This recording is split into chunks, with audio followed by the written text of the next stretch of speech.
One of the big questions in the Australian market at the moment is, have the banks been undersold or oversold? With falls of around 20%, is it the right time to weigh back in, or are there better opportunities in other stocks or better banks to buy offshore?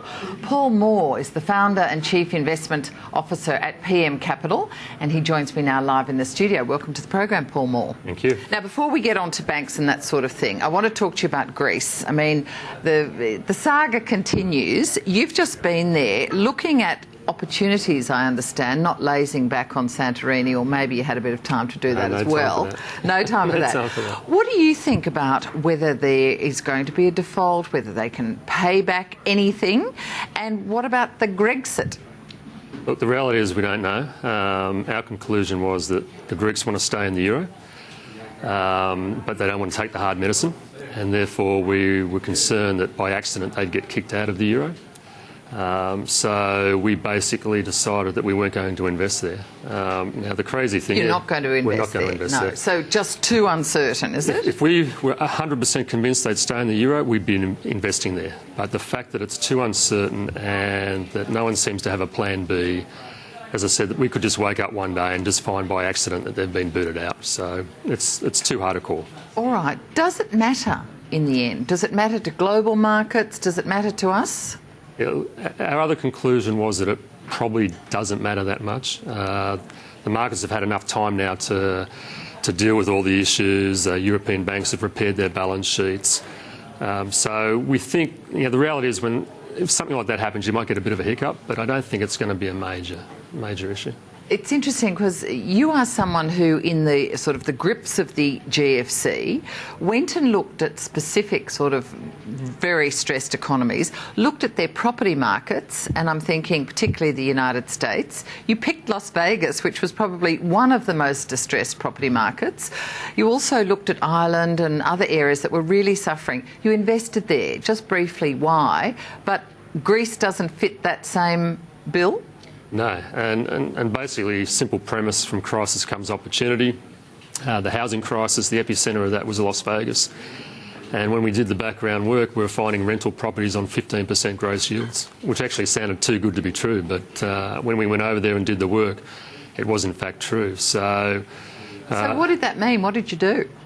Initially, we wanted to buy as many houses as we could possibly find, and we soon worked out that one of the reasons they were so cheap is that the bureaucracy around foreigners buying homes was just too hard.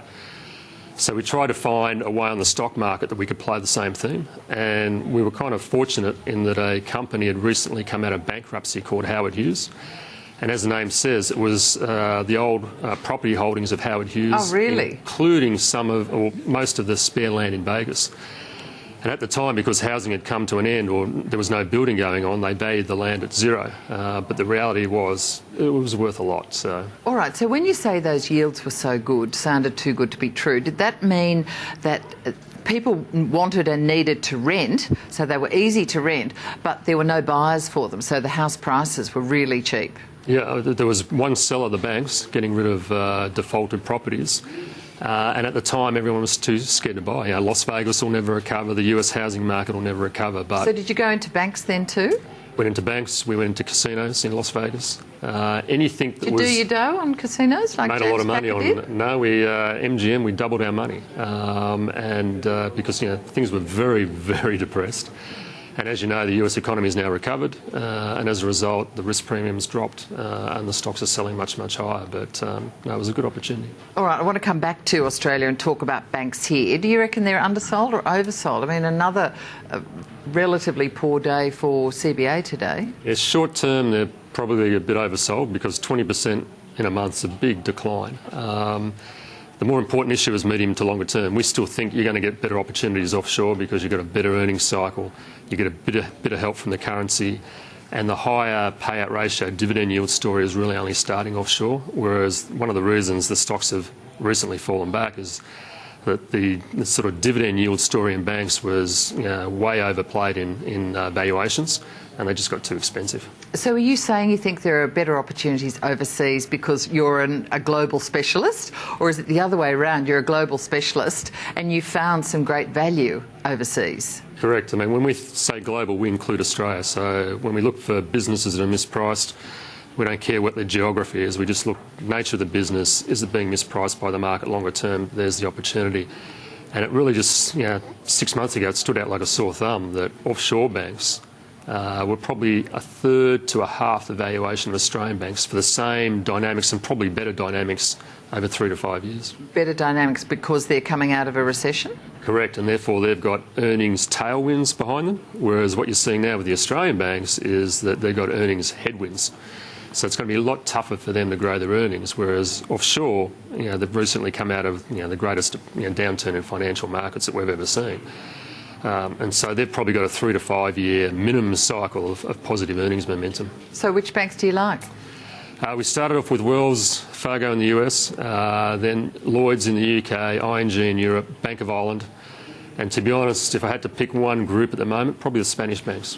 Really? Probably the Spanish banks, because they've got the most to recover in terms of their economic environment. Yeah, but isn't that a white knuckle ride?